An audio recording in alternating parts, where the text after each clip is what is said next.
Okay, welcome back. So we are going to practice more. We learned arithmetic operation, we learned assignment operation, and now we can do something like actual computation, right?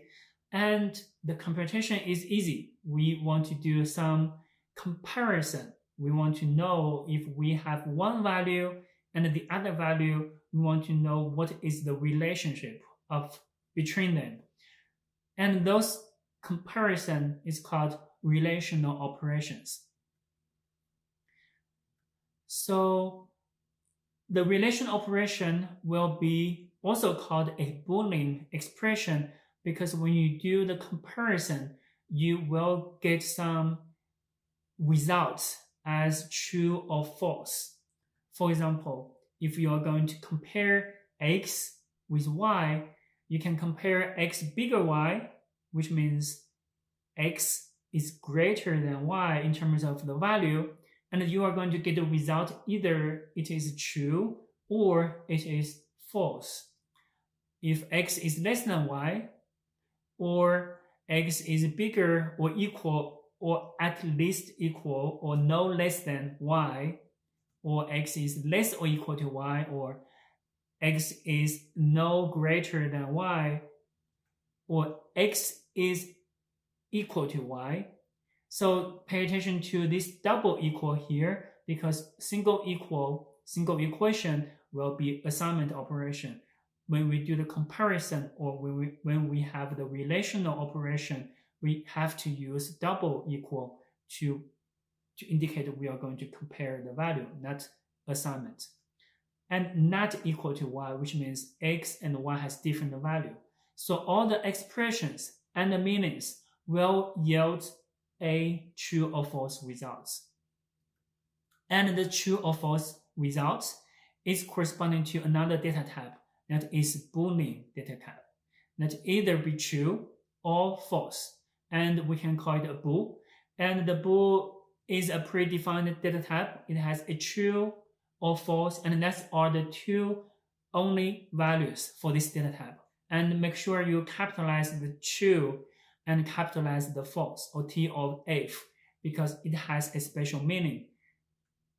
So that are the relational operations, basically compare the values, and we can do logical operations as well. That is, we can link multiple Boolean expression or Boolean value together. So we have the operators as and, or, and not.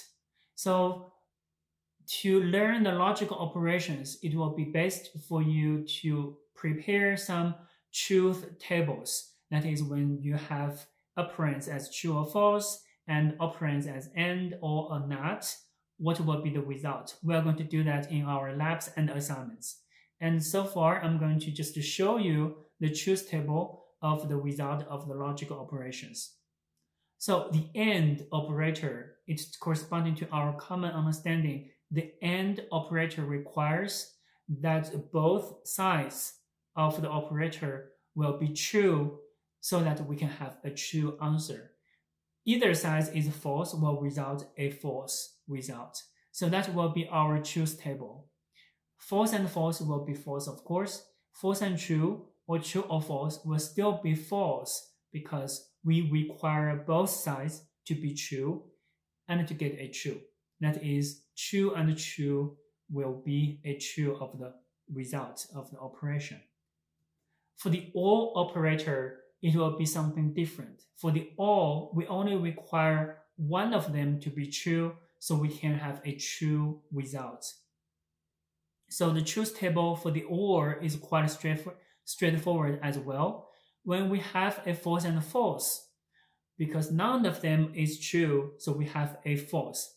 And if we have false or true or false, because there is one true, we have a true as a result. If we have two truths, of course, we're going to have a true.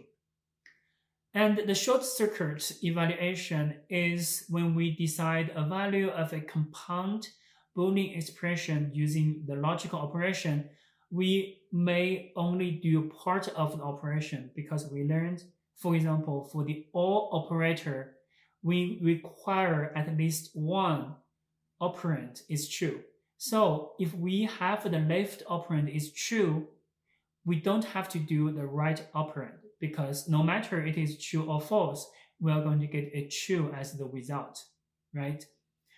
Okay, so for the AND operator, it follows the same logic, that because we require both operands are true, so if we have the left operand is false already, we are going to generate a result as false without checking the right operands, because the right operands doesn't matter anymore. Those are the short circuit evaluation. It will be quite useful in practice if you know some condition that will affect you do further examination, and we are going to see that later on. Okay, the last operator is NOT. The NOT is the most straightforward one. That is basically flip the result. If we have a true, we are going to have it false. If we have a false, not false will return a true, just to flip it. Okay, so let's play something in our Colab as well, and you can download M2 Lab 3 and you can finish those small tasks, and then if you have a question, you can use our discussion board to ask for help. I will see you later.